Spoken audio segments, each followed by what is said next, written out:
സുരക്ഷാ കാരണങ്ങളെ തുടർന്ന് തുർക്കി കമ്പനിയിലേക്ക് അറ്റകുറ്റപ്പണിക്ക് ഇനി മുതൽ വിമാനങ്ങൾ അയക്കില്ല എന്ന നിർണായക തീരുമാനമെടുത്ത് എയർ ഇന്ത്യ. തുർക്കിയുമായി ബന്ധപ്പെട്ട് സമീപകാലത്തുണ്ടായ സംഭവ വികാസങ്ങളെ തുടർന്ന് വിമാനങ്ങളുടെ അറ്റകുറ്റപ്പണികൾക്കായി തുർക്കി കമ്പനിയിലേക്ക് അയക്കേണ്ടതില്ല എന്ന് തീരുമാനമെടുത്തതായി എയർ ഇന്ത്യ അറിയിക്കുന്നു.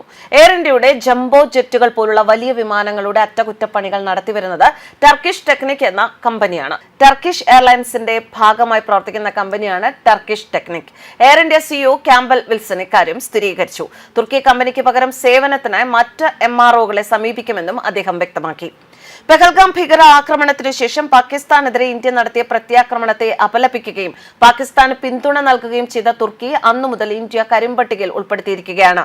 രാജ്യസുരക്ഷ മുൻനിർത്തി തുർക്കി കമ്പനിയായ ചെലബി എയർപോർട്ട് സർവീസസിന്റെ ഇന്ത്യയിലെ സെക്യൂരിറ്റി ക്ലിയറൻസ് ലൈസൻസ് BCAS റദ്ദാക്കിയിരുന്നു. എയർ ഇന്ത്യയുടെ B777, B787 എന്നീ വിമാനങ്ങളുടെ അറ്റകുറ്റപ്പണികളാണ് ടർക്കിഷ് ടെക്നിക് ചെയ്തു വന്നിരുന്നത്.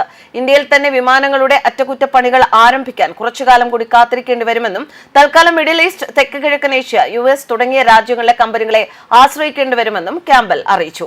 നിലവിൽ 64 വൈഡ് ബോഡി വിമാനങ്ങൾ ഉൾപ്പെടെ 191 വിമാനങ്ങൾ എയർ ഇന്ത്യക്കുണ്ട്.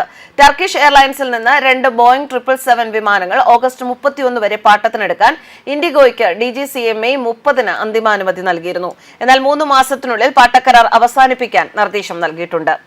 തുർക്കി ആസ്ഥാനമായ ടർക്കിഷ് ടെക്നിക്സ് അറ്റകുറ്റപ്പണികൾ നടത്തുന്ന വൈഡ് ബോഡി വിമാനങ്ങൾ മറ്റ് MRO സ്ഥാപനങ്ങളിലേക്ക് അയക്കാൻ എയർ ഇന്ത്യ നീക്കം ആരംഭിച്ചിട്ടുണ്ട്. തുർക്കിയുമായി ബന്ധപ്പെട്ട സമീപകാല സംഭവ വികാസങ്ങൾ കണക്കിലെടുത്ത് പദ്ധതികൾ പുനഃക്രമീകരിക്കുന്നതിന്റെ ഭാഗമായാണ് നീക്കം. എയർ ഇന്ത്യയുടെ ചില വൈഡ് ബോഡി വിമാനങ്ങൾ അറ്റകുറ്റപ്പണികൾക്കായി ടർക്കിഷ് ടെക്നിക്സിലേക്ക് അയച്ചതിനെക്കുറിച്ച് എയർലൈൻ സിഇഒ ക്യാമ്പൽ വിൽസനോടും MDയോടും ചോദിച്ചപ്പോൾ ഇതൊരു ആഗോള ബിസിനസ് ആണെന്നും ആഗോള വിതരണ ശൃംഖലയാണ് എന്നുമായിരുന്നു മറുപടി. നമ്മുടെ ചുറ്റുമുള്ള സാഹചര്യങ്ങൾ മാറുമ്പോൾ പൊരുത്തപ്പെടാൻ കുറച്ച് സമയമെടുക്കും. പക്ഷേ നമ്മൾ ദേശീയ വികാരങ്ങളോടും ഒരുപക്ഷെ ദേശീയ ആഗ്രഹങ്ങളോടും വ്യക്തമായും സംവേദനക്ഷമതയും ഉള്ളവരുമാണ്. അതിനാൽ ഏത് രാജ്യത്തെക്കുറിച്ചാണ് സംസാരിക്കുന്നത് എന്നത് പരിഗണിക്കാതെ തന്നെ നമ്മളെ പോലുള്ള ആളുകൾ എന്ത് ചെയ്യണമെന്നും നമ്മിൽ നിന്ന് എന്ത് പ്രതീക്ഷിക്കണമെന്നും ഞങ്ങൾ വ്യക്തമായി മനസ്സിലാക്കുന്നു, സിഇഒ ക്യാമ്പൽ വിൽസൺ പറഞ്ഞു. മെയ് മാസത്തിൽ അയൽരാജ്യമായ പാകിസ്ഥാനെ പിന്തുണയ്ക്കുകയും ഇന്ത്യ ഭീകര ക്യാമ്പുകളിൽ നടത്തിയ ആക്രമണങ്ങളെ തുർക്കി അപലപിക്കുകയും ചെയ്ത പശ്ചാത്തലത്തിൽ മെയ് 15-ന് വ്യോമയാന സുരക്ഷാ നിരീക്ഷണ സംഘടനയായ BCAS ദേശീയ സുരക്ഷയുടെ താൽപര്യം കണക്കിലെടുത്ത് തുർക്കി കമ്പനിയായ ചെലബി എയർപോർട്ട് സർവീസസ് ഇന്ത്യ പ്രൈവറ്റ് ലിമിറ്റഡിനുള്ള സുരക്ഷാ അനുമതി റദ്ദാക്കിയിരുന്നു.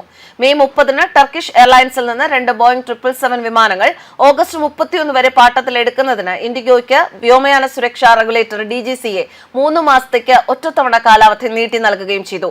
എന്നാൽ 3 മാസത്തിനുള്ളിൽ പാട്ടക്കരാർ അവസാനിപ്പിക്കാൻ എയർലൈനിനോട് നിർദ്ദേശിച്ചിരിക്കുകയാണ്.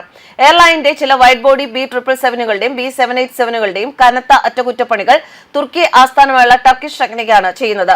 ഹ്രസ്വകാലത്തേക്ക് മിഡിൽ ഈസ്റ്റ്, തെക്ക് കിഴക്കൻ ഏഷ്യ, US എന്നിവിടങ്ങളിലേക്ക് MRO ജോലികൾക്കായി എയർലൈൻ ചില വിമാനങ്ങൾ അയക്കേണ്ടതുണ്ട് എന്നും ചില സന്ദർഭങ്ങളിൽ ടർക്കിഷ് ടെക്നിക്സിലേക്ക് ബിസിനസ് നടത്തേണ്ടതുണ്ടെന്നും കാരണം ഇന്ത്യക്ക് അത്തരം ജോലികൾ ചെയ്യാനുള്ള ശേഷി ഉണ്ടാകാൻ കുറച്ച് സമയമെടുക്കുമെന്നും എയർ ഇന്ത്യ അറിയിക്കുന്നു. ഈ ഏറ്റവും പുതിയ സംഭവ വികാസത്തോടെ ഞങ്ങളുടെ വിമാനങ്ങൾ എവിടേക്കാണ് അയച്ചതെന്ന് പുനഃക്രമീകരിക്കാനും തുർക്കിയിലേക്ക് അയക്കുന്ന തുക കുറയ്ക്കാനും മറ്റ് സ്ഥലങ്ങളിലേക്ക് അയക്കാനും ഞങ്ങൾ ശ്രമിക്കും. എന്നാൽ വിമാനങ്ങൾ അറ്റകുറ്റപ്പണികൾ നടത്തേണ്ടതുണ്ട്, അതിനാൽ അതിന് കുറച്ച് സമയമെടുക്കും. സമീപകാല സംഭവ വികാസങ്ങൾ ഞങ്ങൾക്കറിയാം. ഞങ്ങളുടെ പദ്ധതികൾ ക്രമീകരിക്കാൻ ഞങ്ങൾ ശ്രമിക്കും. MRO എന്നത് മെയിന്റനൻസ്, റിപ്പയർ, ഓവർഹോൾ എന്നിവയെ സൂചിപ്പിക്കുന്നു. നിലവിൽ എയർ ഇന്ത്യക്ക് 64 വൈഡ് ബോഡി വിമാനങ്ങൾ ഉൾപ്പെടെ 191 വിമാനങ്ങളുണ്ട്. News desk കർമാൻസ്.